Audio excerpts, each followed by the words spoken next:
My name is Elizabeth Henderson, and I am an author and speaker, and I'm happy to be part of 60 Conversations in 60 Days.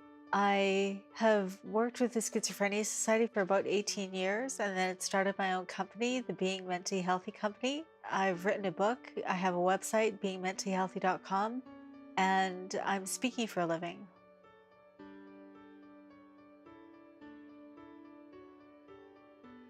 My mental illness started when I was 15. I started to become depressed. My mom was an alcoholic, and I started to feel like I didn't matter. I started to have suicidal thoughts. So I slashed my wrists and was admitted to the young adult program at the Foothills Hospital. They didn't put me on medication. There was no medication back then. It was 1979. I wasn't sure how to proceed. I came out of the hospital thinking I'm not fixed, and the hospital hadn't addressed the alcoholism problem in my family. So really nothing had changed. In the middle of high school, I had a fight with my mom and moved out. I did finish high school on time, but my development kind of was stopped at that point. And I had another suicide attempt at 19 and was in critical condition for 3 days. When I came out of hospital and was in a period of recovery, my parents said, "Why don't you go to university?" So I tried university, but my depression was getting in the way. I couldn't go to class. I didn't trust anybody. I was depressed. I was sitting in my apartment alone with the semester ticking by. I didn't know what to do. I didn't realize that it was a mental illness that I was experiencing. So I didn't have insight in order to get help. The day that I got kicked out of university for too many F's and W's, I met my husband, Wade. It turned out to be the best relationship of my life. He asked me to marry him. I said yes. I had thought my depression was in remission. I thought I had it beat. But the stress of the wedding planning and the actual day was too bad for me. I had a breakdown after I got home from my honeymoon, and I started to think that my wedding gifts were missing. So I called the police, and the police said move. But we moved and we moved and we moved. Poor Wade just trying to keep his young bride happy. Because I was paranoid, I didn't want to go out. I closed the blinds, didn't want to look outside except for suspicious looking cars, which I occasionally watched the window for. I watched the door all the time, making sure nobody would come in. I lost a lot of weight. I thought my food was poisoned. I thought if somebody's coming in to steal our wedding gifts, they're probably poisoning our food too. A lot of symptoms. And then my best friend from childhood looked me up and saved the day. She took one look at me and realized I was psychotic. I had stringy hair, dark eyes, I'd lost a lot of weight, I wasn't functioning. And she told Wade to take me to the hospital. So he did that. He did that not knowing what would happen. He didn't know if he'd ever see me again. I got the diagnosis 6 weeks later, and it was a shock to me. The hospital put me in a goal group, 3 goals a day: make my bed, do my dishes, phone my mom. Monumental tasks at the time. They've put me on medication. I had intensive counseling, CBT, which is cognitive behavioral therapy, and it worked. That's when I learned that I could be in recovery. I could recover from this. I had a guiding truth.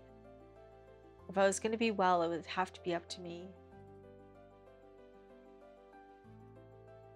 I started to do what I call risklets. I just challenged myself every day to be a little stronger, be a little better, do what I can to be better. I had the same counselor for 10 years, so I had continuity of care, I had good psychiatry. I think that it's a multidisciplinary team that you need to get better. Cognitive behavioral therapy taught me that thoughts, feelings, and behaviors are connected. And so I really am experienced at managing my thought. And that can create a feeling and that can produce a behavior. So I try to manage my thoughts and be positive and forward thinking in my thought. And if it's negative, I deal with that, but I try to reframe it. So if I have a negative thing that I'm going through, I try to reframe it in a positive way. That's not to say there's not pain associated with schizophrenia. It can be painful, but living in that pain doesn't serve anybody. I try to be the best I can be and know that my thoughts, feelings, and behaviors are connected. When I reframe things, I feel better about them, and then I try to take the next step. A little risklet, a little tiny baby doable step that makes me move forward. Some people call it a micro movement or baby step. But I just try to do something to make the situation better.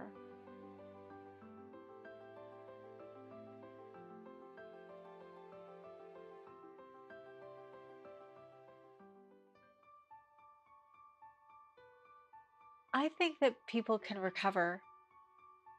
When I was first diagnosed, nobody was talking about recovery.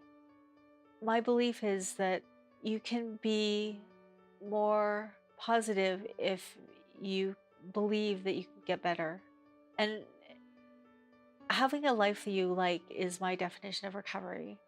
As long as you're doing things that you like, that you have activities that make you happy, that you have relationships that are nurturing to you, that you're growing and stretching a little bit each day, and having a life that you like, I think that that's the best therapy. I want to erase the stigma. That's why we're doing this. Some people say the stigma is worse than the illness, and the illness is pretty bad. So you can imagine how bad the stigma is. So I've decided to be open about my illness. It's not appropriate for everyone. Everyone has to make their own decision about that. The reason that I chose to be open about it is I was part of the anti-stigma campaign in 1998 with the World Psychiatric Association. Some research out of England came to the forefront, and it said that the only way you beat stigma is by meeting someone who's doing well. At that point, I thought, well, the only way we're going to get rid of the stigma is if people like me are open about the illness and say it's okay. It's okay to have a mental illness. I believe that people can go back to what they were doing before they were so rudely interrupted or reinvent themselves. And that's what I did. And now I am stronger. People like me who have a mental illness are people, and they deserve a life that is meaningful. It's not a hardship to have a mental illness in a way. I think my problems suit me. The fact that I'm getting better is not an anomaly. There's lots and lots of people that are getting better. It should be front page news. One thing I want to make it clear, it's been 20 years since I was diagnosed, so it's been a long journey. I've had 2 relapses in the process. I still have symptoms that I'm managing, but if you try not to buy into the limitations of the illness, work with your doctor to find the best medication and the highest functioning that you can manage.